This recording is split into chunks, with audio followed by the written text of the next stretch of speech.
Assalamualaikum warahmatullahi wabarakatuh. Yang terhormat Bapak Adib Aunillah Fasya selaku dosen pengampu mata kuliah hermeneutika dan juga semua teman-teman yang saya banggakan.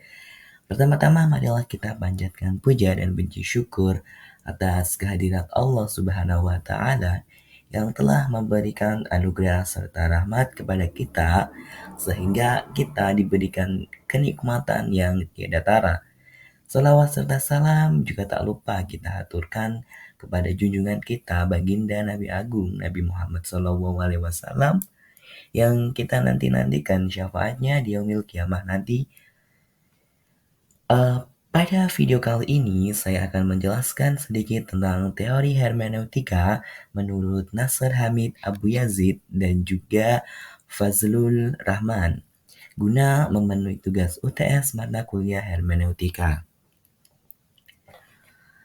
Sebelumnya, perkenalkan nama saya Abdul Fattah dengan NIM 30323015, jurusan Tasawuf dan Psikoterapi. Oke, kita langsung masuk kepada materi saja tentang teori hermeneutika menurut Nasr Hamid Abu Yazid dan Fazlul Rahman. Sebelum itu kita mengusik sedikit mengenai biografi Nasr Hamid Abu Zaid. Nasr Hamid Abu Zaid ini lahir di desa Kuhafa, kota Tanta, Mesir. Beliau lahir pada 10 Juli 1943. Abu Yazid adalah seorang qori dan juga hafiz. Beliau juga mampu menceritakan isi Al-Quran sejak umur 8 tahun. Beliau juga berhasil menyelesaikan pendidikannya di perguruan tinggi di Universitas Kairo dengan jurusan sastra Arab. Beliau juga banyak mengkaji Al-Quran menggunakan pendekatan sastra, linguistik, hermeneutika, dan sosial humanoira. Selanjutnya adalah teori hermeneutika Nasr Hamid Abu Yazid. Menurut Nasr Hamid Abu Yazid, hermeneutika dalam konteks keislaman merupakan sekumpulan metode dan teori yang difokuskan kepada problem pemahaman sebuah teks, baik teks Al-Quran maupun Sunnah Nabi.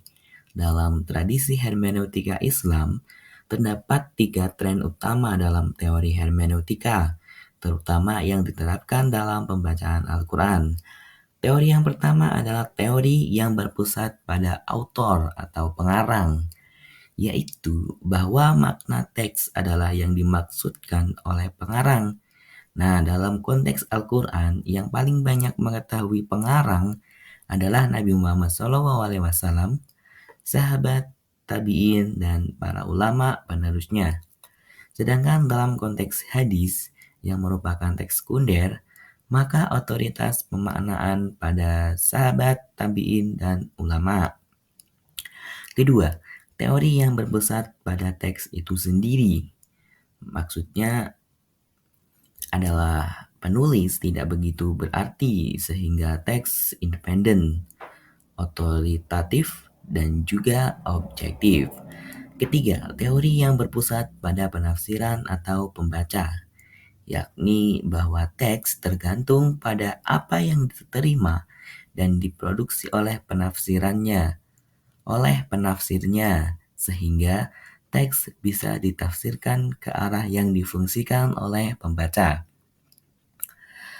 Abu Zaid juga menyatakan tentang perlunya penekanan historisitas teks Al-Quran, kesadaran sejarah atasnya, serta sikap kritis terhadap teks dan konteks sejarahnya, sehingga Abu Yazid mampu membuat metode interpretasi yang bercorak humanis dan dialogis, dan melahirkanlah istilah hermeneutika humanistik, yaitu hermeneutika yang mengembalikan teks-teks keagamaan kepada aktor manusia. Abu Zaid juga berusaha mengaitkan persoalan penafsiran dengan hermeneutika, dengan argumentasi bahwa segala bentuk penafsiran adalah hermeneutika. Teks-teks agama sebenarnya termasuk sebagai teks-teks linguistik dalam artian bahwa teks-teks tersebut terkait dengan struktur kebudayaan tertentu yang diproduksi sesuai dengan aturan dari kultur tersebut yang menganggap bahasa sebagai sistematisnya yang bersifat sentral untuk mencegah terjadinya penafsiran yang bercorak ideologis dan tendo ten tendensius repetitif. Maka Abu Yazid menggunakan pendekatan hermeneutika humanistik. Selanjutnya ada hermeneutika menurut Fazlul Rahman. Nah, sebelum itu kita mengenal siapa Fazlul Rahman. Fazlur Rahman dilahirkan pada tanggal 21 September 1919 di distrik Hazara, Punjab, suatu daerah di benua Indo-Pakistan yang sekarang terletak di barat laut Pakistan. Beliau dibesarkan di keluarga yang bermazhab Hanafi yang cukup kuat. Beliau juga sudah melaksanakan ritual-ritual agama seperti sholat, puasa, secara teratur sejak kecil. Ibunya mengajarkan tentang nilai-nilai kebenaran, kasih sayang, ketabahan, dan cinta. Ayahnya memiliki pola pemikiran Islam tradisional, sehingga berkeyakinan bahwa Islam melihat modernitas sebagai tantangan dan kesempatan-kesempatan yang harus dihadapi.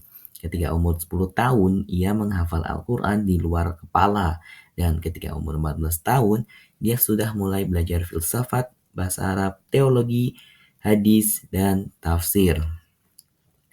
Kemudian teori dari Fazlul Rahman. Nah, teori itu ada teori gerakan ganda, di mana teori gerakan ganda itu dengan teori gerakan ganda, Rahman menawarkan sebuah proses penafsiran Al-Quran dengan melibatkan dua pergerakan yang saling berjumpa dan berdialektika. Gerakan pertama berupaya menelusuri seluruh situasi yang melingkari ketika Al-Quran diturunkan.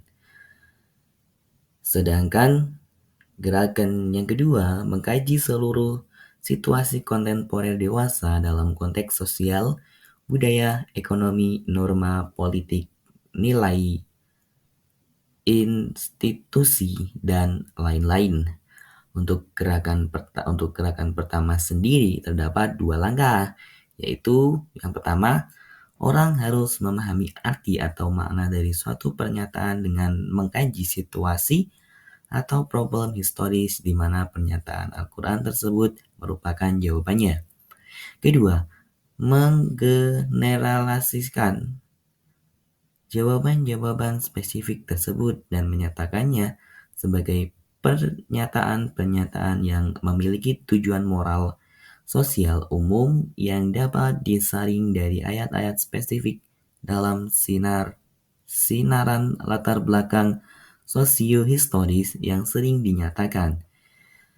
Melalui gerakan pertama, kita dapat menguraikan di mana melalui gerakan pertama seseorang hermeneut atau mufasir harus memahami makna ayat Al-Quran dengan mengkaji situasi atau problem historis ketika ayat-ayat Al-Quran tersebut memberikan jawaban yang spesifik.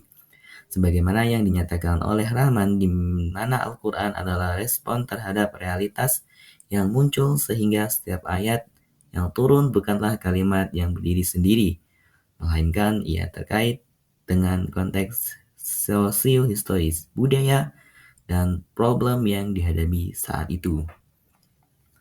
Mungkin cukup sekian presentasi dari saya, kurang lebihnya mohon maaf. Apabila ada tutur kata yang salah, mohon dimaafkan. Wassalamualaikum warahmatullahi wabarakatuh.